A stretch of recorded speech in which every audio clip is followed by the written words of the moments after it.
Hello everyone, this is Darshika Nishad here. Welcome to my biology classes.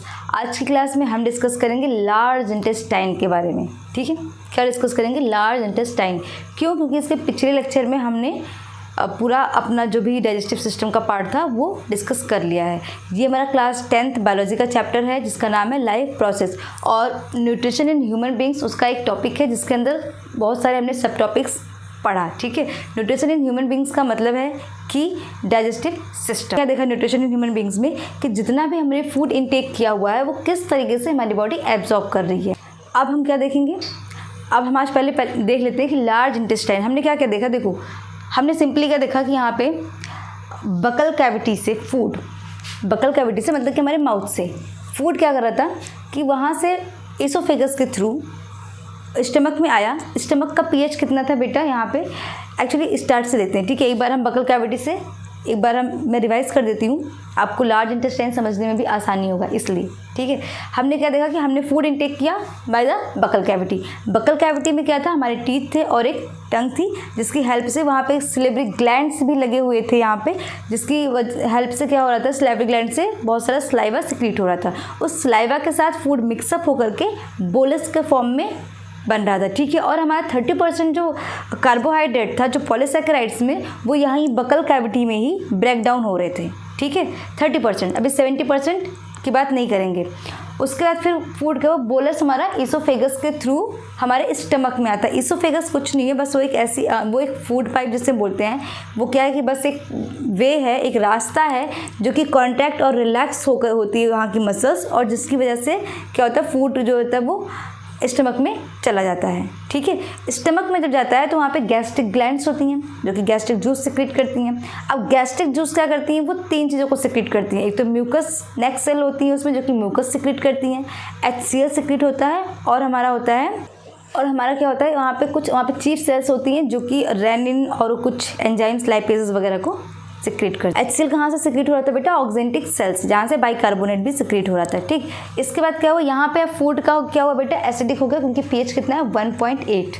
ठीक है, अब यहाँ से एसिडिक जो भी था फिर ये आएगा इधर, अब आपके स्मॉल इंटेस्टाइन में एंट्री करेगा। स्मॉल इंटेस्टाइन में एंट्री करने से पहले उसको यहाँ पे एसिडिक फूड को न्यूट्रल होना पड़ेगा। तो वो कैसे होगा? वो हमारा लीवर करेगा। ठीक है, उसमें लीवर हमारा रोल प्ले करेगा। लीवर क्या बेटा? लार्जेस्ट ग्लैंड है। ठीक है, हमारी बॉडी का लार्जेस्ट ग्लैंड क्या है? लीवर, जो कि क्या करेगा? बाइल जूस का प्रोडक्शन करता है, और फिर उसके बाद वहाँ पे गॉल ब्लैडर में स्टोर होता है। देन क्या होता है? वो जो है अपना ये स्मॉल इंटेस्टाइन यहाँ पे सिक्रीट होता है, पैंक्रियाटिक जूस के साथ मिक्स होता है। उसके बाद फिर फूड न्यूट्रल हो करके यहाँ स्मॉल इंटेस्टाइन में एंट्री करते हैं। स्मॉल इंटेस्टाइन में क्या होता है? जितना भी फूड का डाइजेशन बचा हुआ है, मतलब थोड़े बहुत प्रोटीन, यहाँ पे जो प्रोटीन थे वो डाइपेप्टाइड में ब्रेक डाउन हुए थे स्टमक में।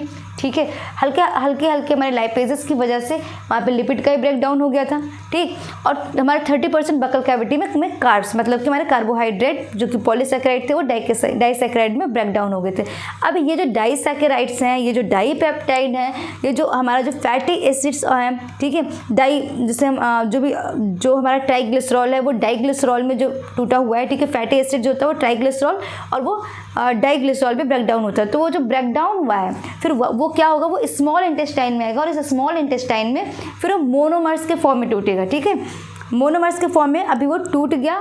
यहाँ पर विलाई लगे होते हैं जो कि फिंगर लेग प्रोजेक्शन होता है, और वो क्या करता है? सारा का सारा वो फूड जो होता है, फूड में जो भी न्यूट्रिएंट्स होते हैं वो सब वो एब्जॉर्ब कर लेता है। ठीक है, इतनी बात समझ में आई। अब यहाँ पे कुछ अनडाइजेस्टेड फूड बचे होते हैं जो कि लार्ज इंटेस्टाइन में जाते हैं।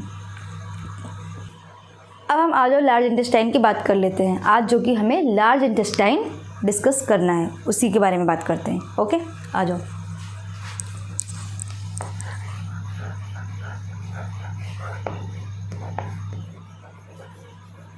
लार्ज इंटेस्टाइन, ठीक है, देखो लार्ज इंटेस्टाइन है तो लार्ज इंटेस्टाइन क्यों इसका नाम रखा गया है? अकॉर्डिंग टू दियर डायमीटर, क्योंकि इसका डायमीटर होता है ज़्यादा, किससे? स्मॉल इंटेस्टाइन से। लेंथ इसकी उतनी नहीं है, देखो यहाँ पे लेंथ उतनी ज़्यादा नहीं है, लेंथ किसकी है? कॉइल्ड, हाईली कॉइल्ड है। इसमें जो इलियम वाला पार्ट है वो बहुत ज़्यादा हाईली कॉइल्ड होता है स्मॉल इंटेस्टाइन का, और ये 5 to 7 मीटर होती है लॉन्ग, ठीक। उतनी लॉन्ग ये हमारी नहीं है small intestine, sorry large intestine, लेकिन इसका डायमीटर ज़्यादा है, इसलिए इसको हम बोलेंगे लार्ज इंटेस्टाइन। यहाँ पे क्या होगा बेटा? यहाँ पे एब्जॉर्प्शन होती है किसकी? वाटर एंड सॉल्ट की। और एक बार हम ना जरा सा डायग्राम बना लेते हैं एक अलग से।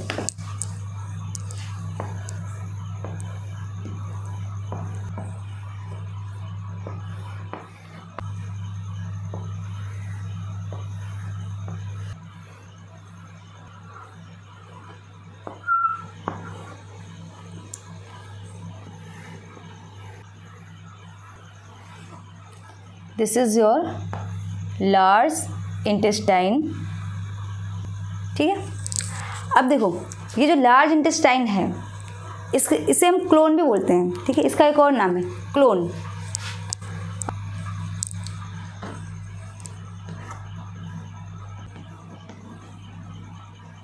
लार्ज इंटेस्टाइन को हम क्लोन बोलते हैं, ठीक है। अब देखो लार्ज इंटेस्टाइन ये हमारा जो है, ठीक है, और नाम इंडिकेट कर देते हैं इसका पहले।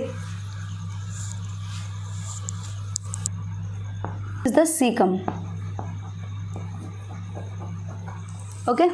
ये आपका जो है इसे हम बोलेंगे असेंडिंग क्लोन, ठीक है। कौन सा क्लोन बेटा? Ascending clone.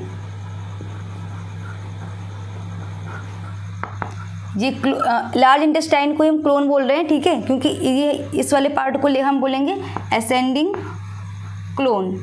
This is the transverse clone, क्योंकि ये ट्रांसवर्स है तो फिर से हम ट्रांसवर्स क्लोन बोलेंगे। And this is called descending clone.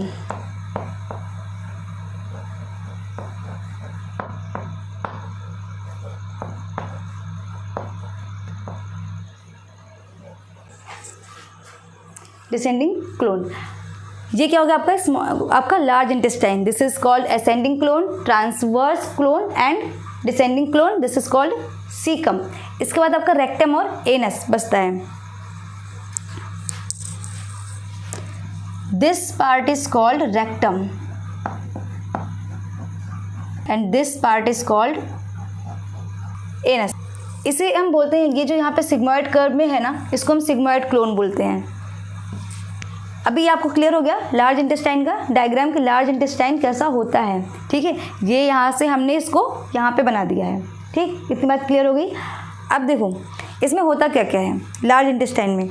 Large intestine में देखो पहला क्या होता है, पहली बात क्या है कि इसमें जो भी इलियम में अनडाइजेस्टेड फूड होता है, आप बस पहले समझ लो, इसमें ज़्यादा कुछ नहीं होता है। इसमें वाटर और सॉल्ट का एब्जॉर्प्शन होता है। जो भी वाटर आपका यहाँ स्मॉल इंटेस्टाइन से लार्ज इंटेस्टाइन में गया हुआ है वो एब्जॉर्ब होगा, और कुछ सॉल्ट का एब्जॉर्प्शन होता है। यहाँ पे कोई भी प्रकार की डाइजेशन नहीं होती, किसी तरह की कोई भी डाइजेस्टिव एक्टिविटी यहाँ पे नहीं पाई जाती। कहाँ पे? लार्ज इंटेस्टाइन में। सिर्फ वाटर का एब्जॉर्प्शन होगा और आपका कुछ सॉल्ट का एब्जॉर्प्शन होना है। देखो क्या होता है, ये जो इलियम है ना हाईली कॉइल्ड, ठीक है, जब ये अनडाइजेस्टेड फूड, इलियम में जो अनडाइजेस्टेड फूड होता है वो कहाँ चला जाता है? इसके बाद सीकम में, मतलब यहाँ पे सीकम में है। अब सीकम में क्या होता है, सीकम में ना कुछ सिम्बायोटिक बैक्टीरिया होते हैं। सिम्बायोटिक जो बैक्टीरिया होते हैं ना वो क्या करते हैं, वो जो है एब्जॉर्प्शन करते हैं, एक्चुअली एब्जॉर्प्शन करते हैं जैसे विटामिन के का और विटामिन बी का।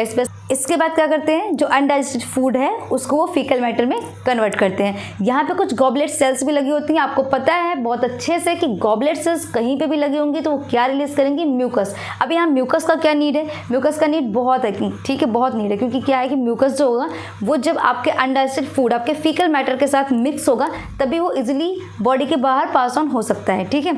तो यहाँ पे गॉबलेट सेल्स भी होती हैं जो कि म्यूकस रिलीज करती हैं, और वो जो म्यूकस होता है फीकल के मैटर के साथ मिक्स होकर इजीली पास ऑन हो जाता है। इतनी बात क्लियर हो गई। तो अब आ जाओ कुछ बातें लिख लेते हैं।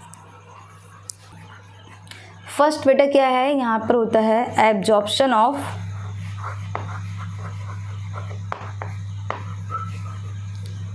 Water, salt, minerals and some नहीं actually and drugs.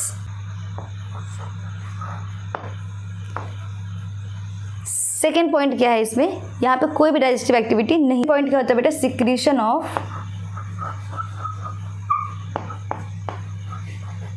Mucus to lubricate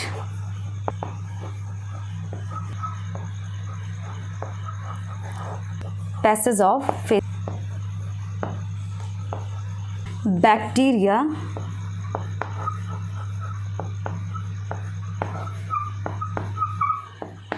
living in this area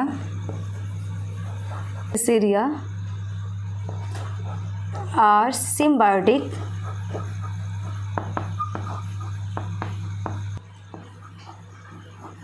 and produce, यहाँ पर विटामिन के आएगा आपका, vitamin K and vitamin B. Okay, इतनी बात क्लियर है आप लोगों को। ये आपका लार्ज इंटेस्टाइन, ठीक है। This is the part of NS. NS क्या है, यहाँ पर smooth muscles, skeletal muscles present होती, मतलब उसी का बनाता है, made up of smooth muscles and skeletal muscles. अभी एक बार हम सम अप कर लेते हैं, ठीक है। देखो लार्ज इंटेस्टाइन में आप लोगों ने क्या क्या पढ़ा, आपको पता है ये लार्ज इंटेस्टाइन जो फूड एब्जॉर्ब नहीं हो पाता है स्मॉल इंटेस्टाइन में, वो लार्ज इंटेस्टाइन में आ जाता है, ठीक है। अब जब लार्ज इंटेस्टाइन में आया तो लार्ज इंटेस्टाइन में क्या है, ये large intestine is also known as colon. तो this is the ascending colon, transverse colon and descending colon. This is the, या इसे हम सिग्मोइड क्लोन बोलते हैं यहाँ पे, क्योंकि ये थोड़ा सिग्मोइड शेप में है इसलिए, ठीक है। This is the rectum and anus. और ये क्या है आपका सीकम। सीकम में सिम्बायोटिक बैक्टीरियाज होते हैं जो कि क्या करते हैं, विटामिन के और विटामिन B12 को एब्जॉर्ब करते हैं, ठीक है। इतनी बात क्लियर हुई। और यहाँ पर क्या होता है, इसमें कुछ जो लार्ज इंटेस्टाइन होती है, यहाँ पे गॉबलेट सेल्स होती हैं जो कि म्यूकस रिलीज करती है। गॉबलेट सेल का फंक्शन ही होता है कि वो म्यूकस रिलीज होकर, उनका गॉबलेट सेल का फंक्शन होता है कि वो म्यूकस रिलीज करें। म्यूकस यहाँ पे क्यों रिलीज हो रहा है, म्यूकस इसलिए रिलीज हो रहा है because the secretion of mucus to lubricate easy passage of the faeces, ताकि फीसिस को बॉडी से एग्जिट करने में इजीली हो, ठीक है, म्यूकस के साथ मिक्स होकर के। एब्जॉर्प्शन किसका कर रहा है, वाटर का कर रहा है, सॉल्ट का कर रहा है, मिनरल्स का एंड सम ड्रग्स का, ठीक है, जो भी आप ड्रग्स ले रहे हो। उसके बाद क्या कर रहा है, बैक्टीरिया लिविंग एरिया कौन सा बेटा, सीकम है, जहाँ पर आपका ये सिम्बायोटिक बैक्टीरिया होता है और ये क्या एब्जॉर्प्शन में हेल्प करता है vitamin K and vitamin B. I hope you are very very clear today. अब हम नेक्स्ट टॉपिक करेंगे रेस्पिरेशन। रेस्पिरेशन क्या होता है, कैसे होता है, क्या बेनिफिट्स हैं, ठीक है, हमारी बॉडी में कैसे कैसे मैकेनिज्म हो रहा है रेस्पिरेशन का, इसके बारे में हम डिस्कस करेंगे। I hope you are very very clear today. If you have any doubt feel free to ask in comment section.